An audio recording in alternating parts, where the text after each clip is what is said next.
Hi muckers, welcome back to my YouTube channel. I hope you're all doing really well. Okay, so first and foremost, if my equipment is a little bit iffy, we're literally live streaming from my kitchen right now. A lot of my equipment broke in the move from Manchester to Brighton, so I'm currently having to replace everything. So we're currently on the broken equipment, like you just saw, right there, right there. However, that's not going to stop me because there's so much happening online right now that I need to get to, including this article and this story that is happening with Nickelodeon. So I apologize for the equipment being very, very, very temperamental. It's just completely broken, to be quite frank. So I need to replace everything. But again, there's too much that I don't want to fall behind because I want to continue giving you updates, and I need to start getting them out to you right now. So let's get into it. First and foremost, shout out to Alexa Nicholas, a creator on this platform and child star who has been very, very, very vocal about the protection or lack of protection of children in Hollywood. And, you know, Alexa has been on Nickelodeon's ass for a very, very, very long time. And I have been a longtime supporter of her. She was very, very, very kind to me during the Colleen situation. And I have a lot of respect for her. I have a lot of respect for what she does. And when I saw this happening on social media, again, I've been very, very not on social media the past few days, just trying to get this damn move done. I saw that Nickelodeon was trending. And I saw that Alexa was posting a lot of tweets. And I saw a lot of people talking about Alexa. And whenever I dived into it, I saw that there was this documentary, which is called Quiet on Set. Now, I'm really struggling to get a copy of it because I'm not living in America. But I have been seeing different things here, there, and on social media clips. But obviously, I want to wait until I can see, it in its entirety. And I know there's different episodes and on all these different things. However, this article has been sent to me a lot. It's been sent to me a lot. And it's from Vulture, and it basically details everything. So we're going to dive in. Now, if you are a long-term person who grew up on social media and grew up watching Nickelodeon, you're probably very aware of the fact that Dan Schneider is a creep. Like, it's been something for a very long time that Dan Schneider is a creepy man. Like, point blank period. We've been aware of this, and we've been aware of, like, different clips and different things. However, it's not really been exposed at this magnitude by everyone until now. Like, we have Drake Bell speaking up. We have a lot of people re-referencing Jeanette McCurdy's book, which I read, and it was an incredibly incredible book. There's not even words to describe the things that Jeanette detailed in that book. It was actually the first book I had read in a very long time, which goes to show how good it was. And I think there's something to be said as well about growing up watching Nickelodeon. And I don't mean to make this about, I don't mean to make this topic broad. But one thing I haven't really seen a lot of people talk about is that there are victims here that were working with Dan Schneider. And he, put these children in situations they shouldn't have been in and did all these things. And also, Dan Schneider has victimized a whole generation of children, maybe multiple generations of children who grew up watching Nickelodeon. Like, I grew up watching Nickelodeon.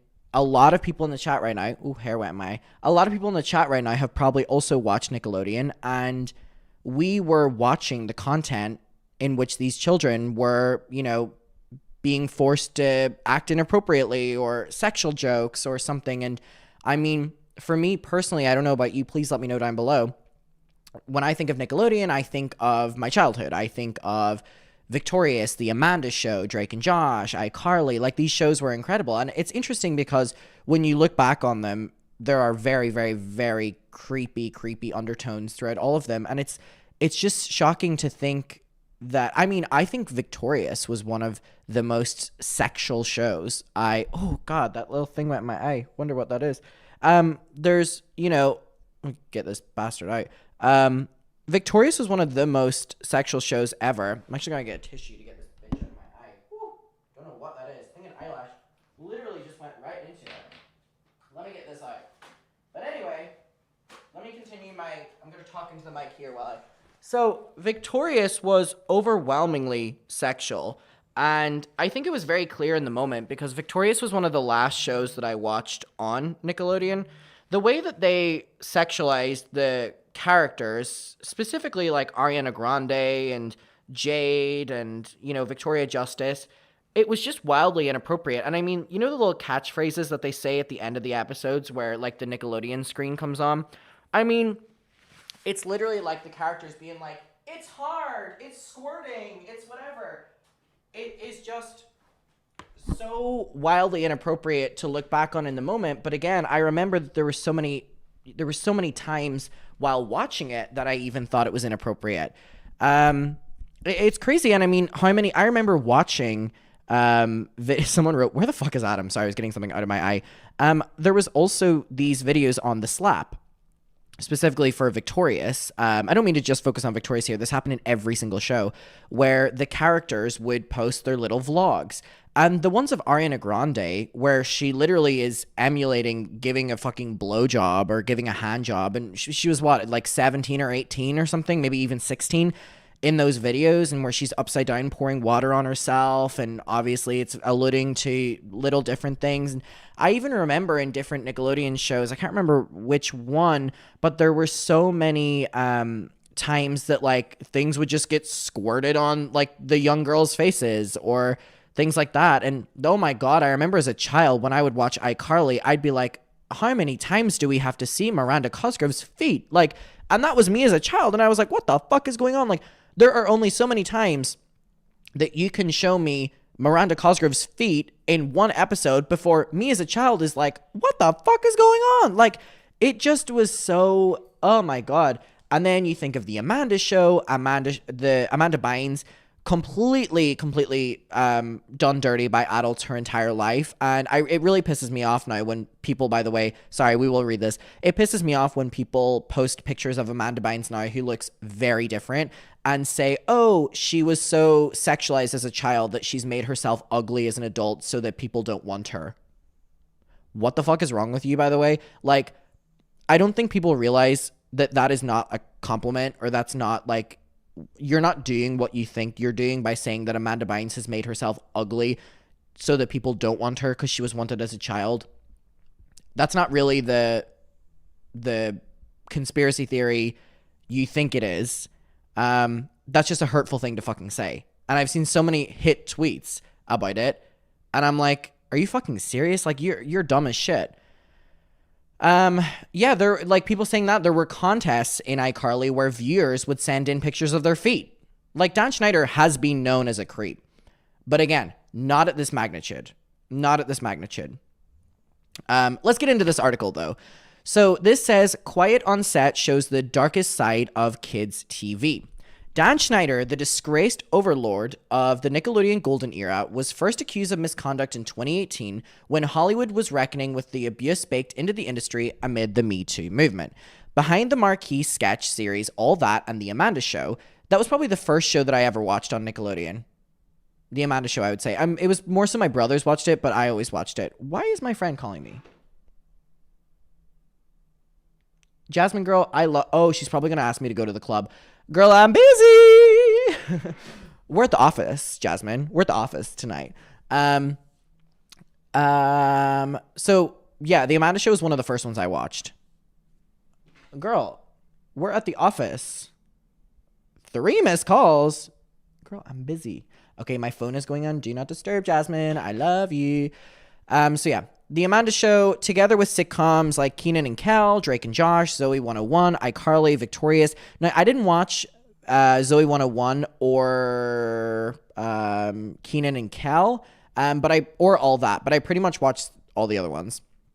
Those accusations are finally being addressed in the Quiet on Set, The Dark Side of Kids TV, a new 4-part docuseries on investigation Discovery.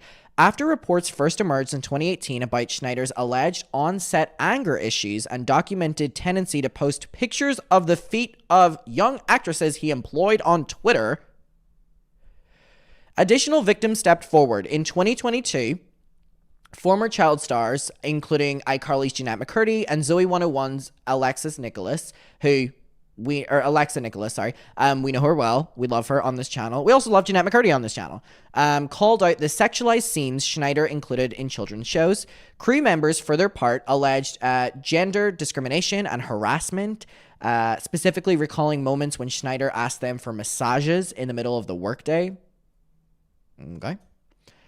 The series brings the damning allegations against Schneider into sharp relief, skewering Nickelodeon's entire kids' TV apparatus, which blinded itself to the abuse adult employees and young stars such as Drake Bell reportedly faced. Schneider denied allegations against him in the documentary. Though we cannot corroborate or, get rid of these allegations of behaviors from productions decades ago, Nickelodeon, as a matter of policy, investigates all formal complaints as part of the commitment to fostering a safe and sorry, that was a crazy way for it to pause on me. A safe and professional workplace is what they're claiming Nickelodeon is. Please. Is what they're claiming Nickelodeon is. Fuck off. Fuck off. It's just flat out bullshit. It's just flat out bullshit. He's such a fucking creep. Oh my god. Free of it's not done yet. Free of harassment or other kinds of inappropriate behavior, which is ironic because a lot of the inappropriate behavior we saw on TV. So it doesn't take the cleverest person in the entire world to know that if what we're being shown on TV is bad, we can only imagine what's happening behind the cameras. Fucking hell. Jesus Christ. Oh my god. Nickelodeon said in a statement to Vulture ahead of the premiere of the series. So they're already trying to damage control a little bit. I didn't even know Nickelodeon was still a fucking thing. My god. Our highest priorities are the well-being and interests of our employees, cast, and crew, and all the children.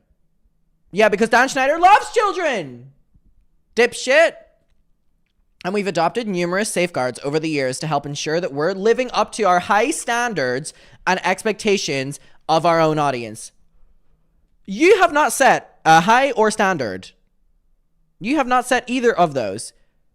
After the first 2 episodes airs, Schneider shared a statement on March 18th.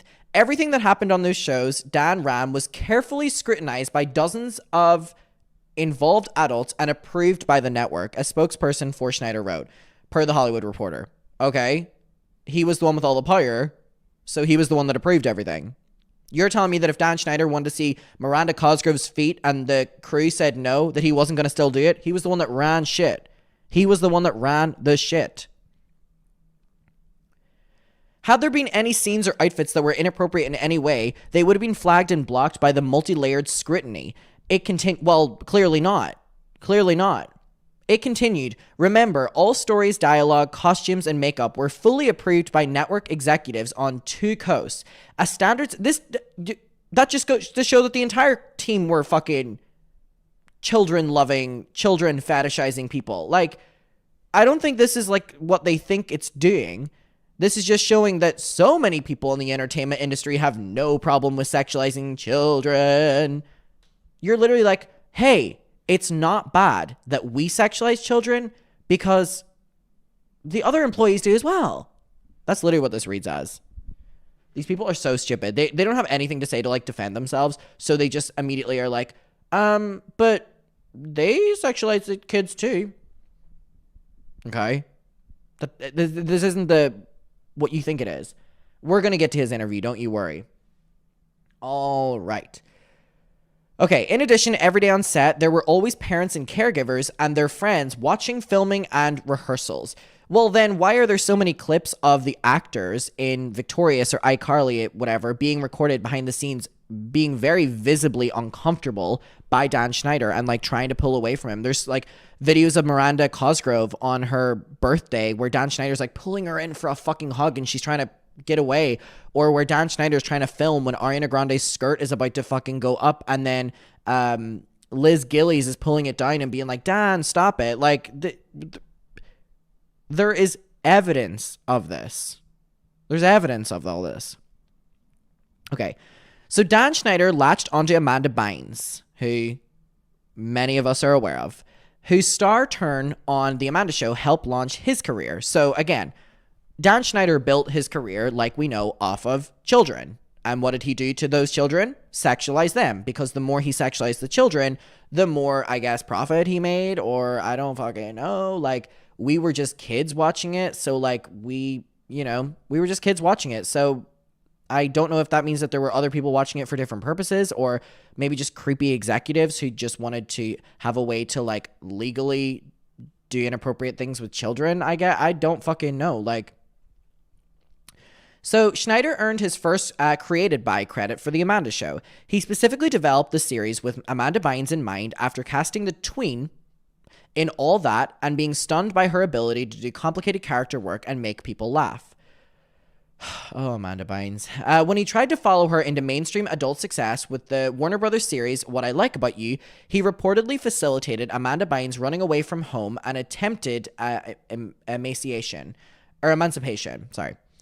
Wrong word. When she was trying to get away from her family. The documentary says, Amanda Bynes later withdrew the emancipation petition. Amanda Show director, Virgil, and Business Insider journalist Kate Taylor says his involvement in her life created a gulf between Amanda Bynes and her parents, which again, what do these groomers do? They try to, create something in between the victim and their parents. We're seeing it here with Amanda Bynes. He was trying to get in the way of Amanda Bynes and her parents. And yeah, there are so many rumors of the fact that the Victorious cast were drunk the entire time. I think Jeanette McCurdy's book said that. I think Jeanette McCurdy were like, the Victorious kids were way more ruthless than what we were. They were drunk every day, and the iCarly were the good kids and stuff. So, like, these kids were getting drunk on set as well, allegedly. And when you watch Victorious back, it's very clear that allegedly a lot of the characters are drunk, including Beck, who looks blackout in most fucking episodes.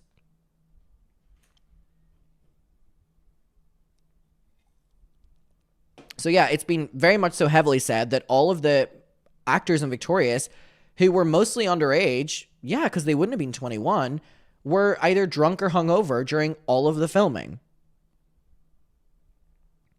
It's not right. So anyways, who continued to be her legal guardians, and then her conservators, her parents did, until March of 2022. Okay, so sketches on The Amanda Show and All That were inspired by sexual body parts and lewd acts, the writers allege. When Schneider first became... Thank you so much, Nev. That's very sweet. Thank you. I love the little kitty emoji too. Thank you. Thank you. When Schneider first became embroiled in allegations of staging, really weird sketches in 2018, the public immediately began rethinking moments where young actors were splashed with, random liquids in shows like Zoe 101 and Victorious. The documentary recalls a Zoe 101 scene in which the character, who was played by Jamie Lynn Spears, gets green goo squirted on her face. In a Business Insider investigation from 2022, Zoe 101 actor Alexa Nicholas, who we love, said that the scene made her uncomfortable, especially after a male coworker said it looks like a CEM shot. A Victorious scene with Ariana Grande's character filming her web series could be read in a very similar way. A shot of her lying upside down while pouring water on her head recalls the camera work of porn, while another scene sees Ariana Grande squeezing a potato to try and milk it.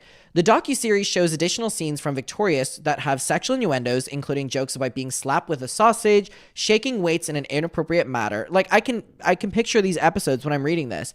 And quips about being on an episode of the series The Wood.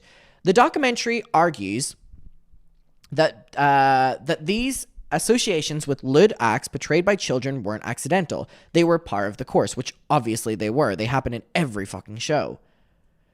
Writers allege the name of The Amanda Show character, Penelope Taint, comes from, the slang term for, obviously, what we're aware, the space between your dick and your anus. Schneider apparently asked the team to pretend that the word had nothing to do with the gross meaning, though. On All That, there was a reoccurring pickle boy bit in which actor and later convicted sex offender Brian Peck haunted the fictional set carrying the, vegetables and sometimes eating them that were really weirdly shaped, which made people very uncomfortable. The child actors find it weird, but shrugged it off as one of, Schneider's oddities. There's this weird element of like they were able to pull a fast one and get away with it because that's part of the joke. A cast member, Kyle Sullivan, who spent 4 years on All That, says, "Pickle Boy likes to hurt and tease Pickles" was the tagline of the character. Very fucking weird. Child actors felt uncomfortable when made to wear sexualized costumes or perform fear factor dares. Leon Frierson on All That, an All That cast member, described his discomfort with some of the show's content. He played reoccurring characters, Little Fetus and Captain Big Nose, roles that required him to wear very tight-fitted costumes. What made me feel really uncomfortable was the leotards, he says. I was just a growing boy trying to grow into my body, and I felt very exposed. Worse, he felt like the noses that were used on the shoulder pads for the superhero costume resembled a dick, which they literally looked like a dick and balls. And he was just a kid, and that was the full bit. You can't help but think it looks like a penis on my shoulder, he says, before recalling another CUM joke when he was playing the character and he was a kid as well. Frankly, it was uncomfortable. In moments to myself, I was thinking, this is what we have to do to stay on these shows. Other All That cast members find the on-air dare segment to be particularly excruciating. Brian Hearn hated watching his fellow castmates performing fear factor like dares, which included sitting in a tub of worms or covering themselves in peanut butter for dogs to lick off. Okay. There was this weird dynamic where they were taking something that exists in adult context, like fear factor, and then transforming it for like children, which is a completely different audience. Sullivan says, when you do that, it's an inappropriate thing to do. There were also a lot of racist moments on set. Of course there were. Hearn's mother, Tracy, wondered why her black son appeared in a scene in which he sold Girl Scout cookies in the style of a crack dealer. That's a good one, Dan Schneider.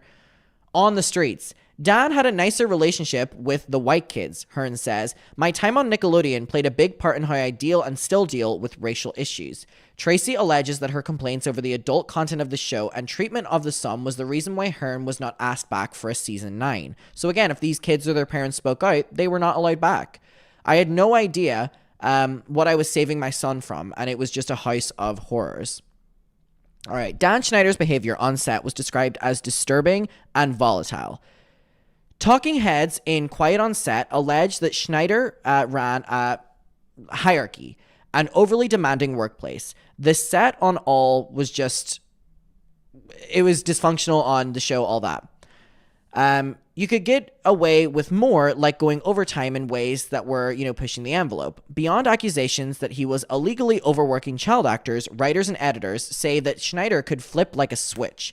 Dan was volatile and could turn at any moment.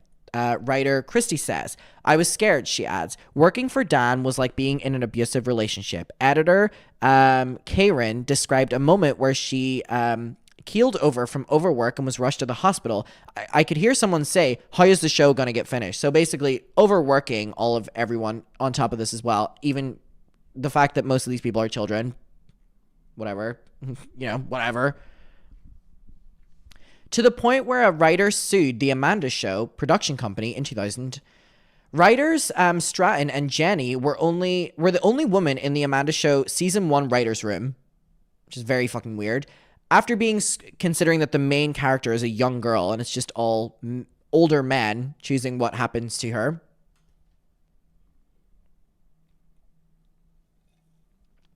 After being scouted in an online forum for the job, they say it turned into a traumatic and humiliating experience. Schneider, the show's creator and producer, agreed to hire the actors if they split the salary. So, keep this in mind. Dan Schneider has all of these men in this writer's room that are determining what happens to the young girl characters, and he hires 2 women. He scouts them out,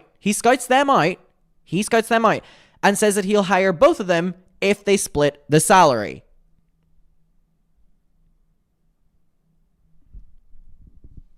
For both, it was their first experience working full-time in Hollywood, so they agreed.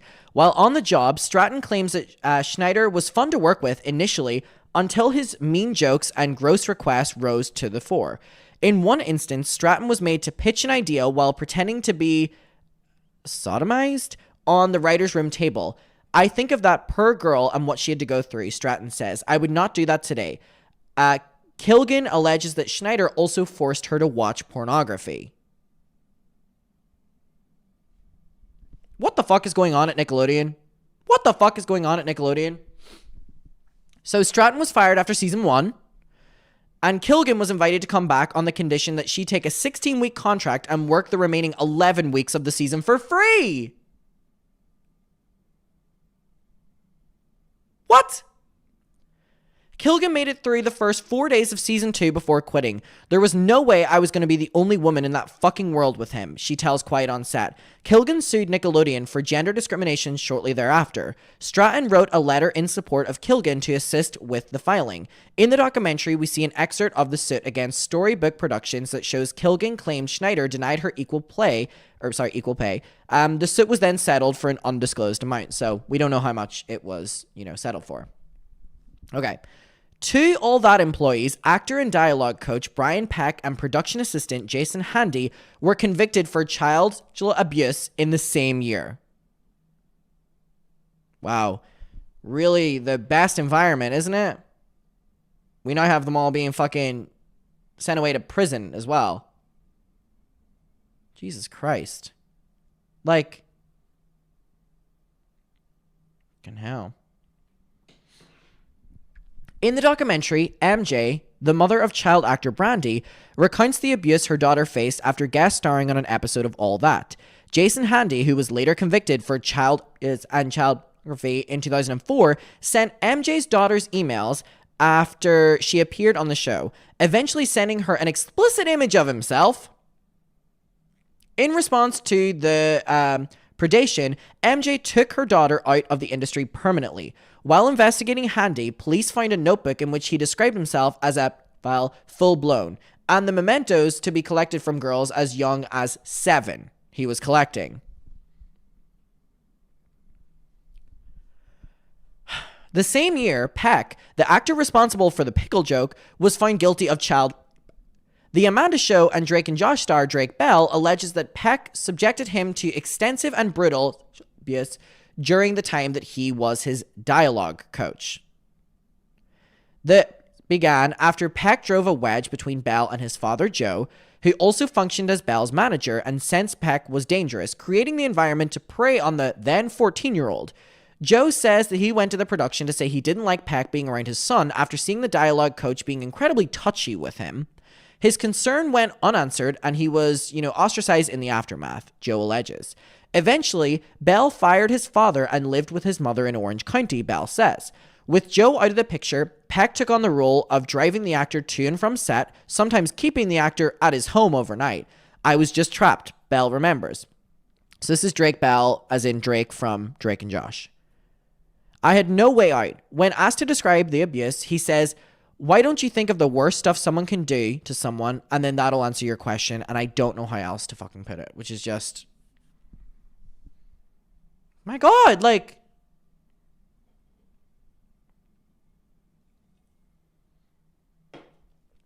Okay.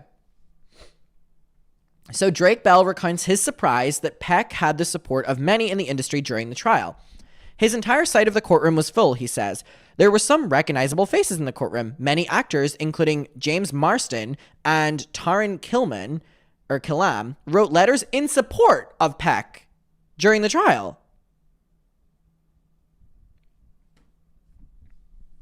Like, what the fuck?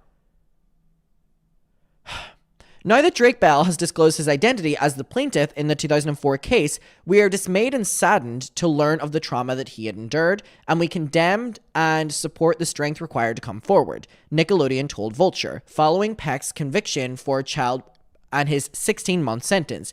He was hired to work on... Whoa!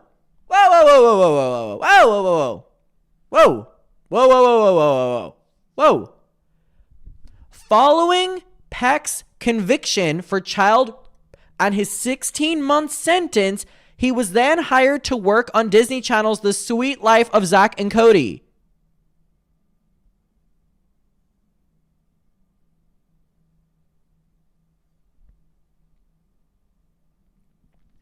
He got a conviction and a 6-month sentence, but then after that was hired back on Disney Channel. It's not Nickelodeon, but it goes to show what the fuck's Disney Channel doing as well? What?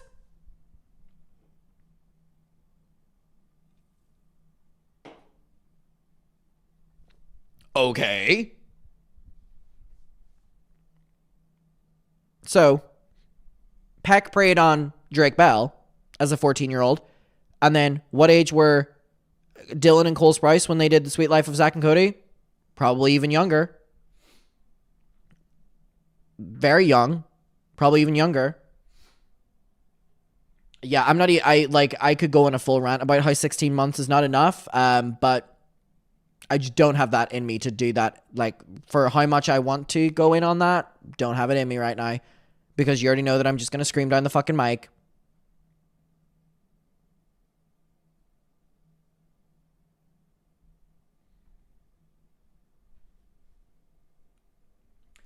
Nickelodeon executives did not reach out to Bell after the abuse came to light. I'm not sure how many people knew, he says. The only person that I remember being there for me was Dan. Unfortunately, there was no therapy and I was left to my own devices, which at that age is probably not the best thing. In 2021, Bell pled guilty to attempted child endangerment and Whoa. It's a big word. It's a big word, almost too big for Adam. Dissemin... Is it just decimating? Why is it spelled like that? Decimating. I don't like how it's spelled. Anyway, so Bell pled guilty, Drake Bell pled guilty, and I knew this, to child endangerment and decimating. Is that really how that's said? Matter harmful to juveniles in connection to sending inappropriate messages to a teenage girl in 2017. He was put on probation and sentenced to 200 hours of community service. He says, I took responsibility for that. I did what was asked of me, but the media grabbed a hold of so much misinformation and it absolutely destroyed me.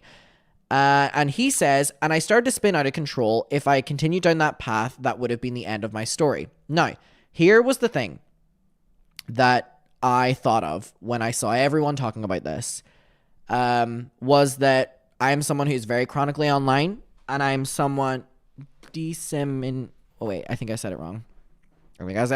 Well, we've moved past the word now, babes.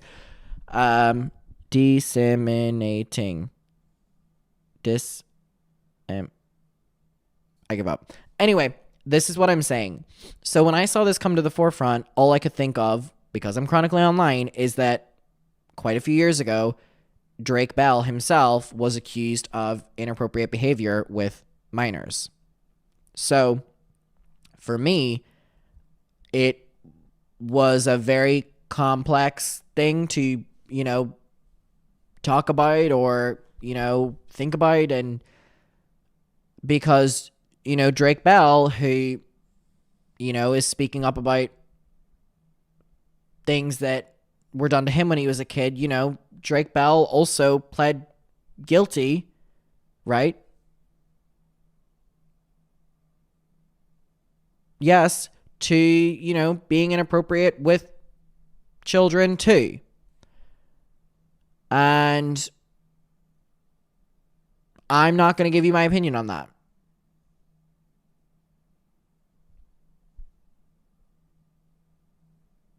So, I didn't know how I was going to, I don't know my opinion on it. I think what was done to Drake Bell was awful, and I think what Drake Bell did was awful. I don't really know what else to say. I don't know what else to say. It doesn't take away from what was done to him, but it's important to note that he's also done things to other people. You know what I mean? So, yeah, he did run away to Mexico and became a singer there and completely rebranded. I remember that. So, I don't know. All right. So, a year after Peck and Handy were convicted, Nickelodeon freelance employee Izelle Channel was arrested for... What the fuck? Oh my god. So, another Nickelodeon employee, a year after the other two were convicted, was arrested for a child in the studio's parking lot. In the Nickelodeon studio parking lot.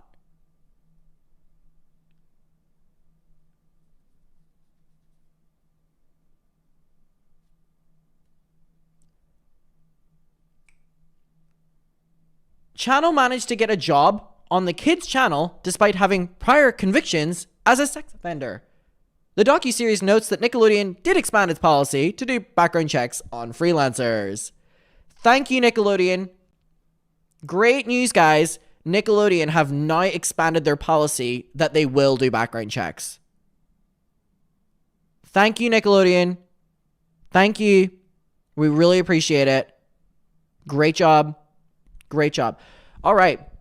Now, here's my thing. Let me come back into focus. Hey, there we go. Can I come back into focus? Meow. Meow. Nickelodeon's fucking disgusting. I think the industry that preys on children is disgusting. I think there's no healthy balance for children to be able to be worked by adults. And fuck Dan Schneider. Fuck Nickelodeon. Fuck Disney Channel. Like, I mean, they're...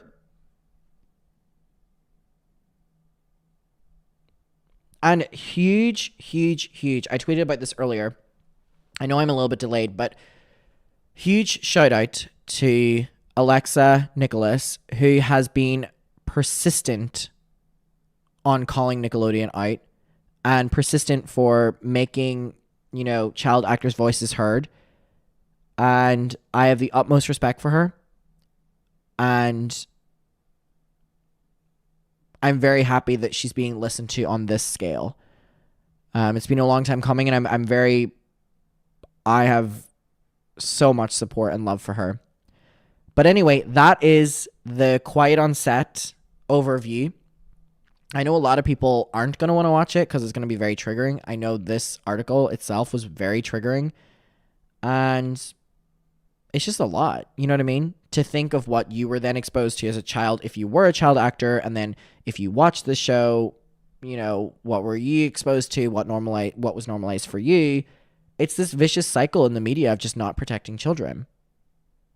So we'll leave it there. I appreciate you being here, and there's a little overview.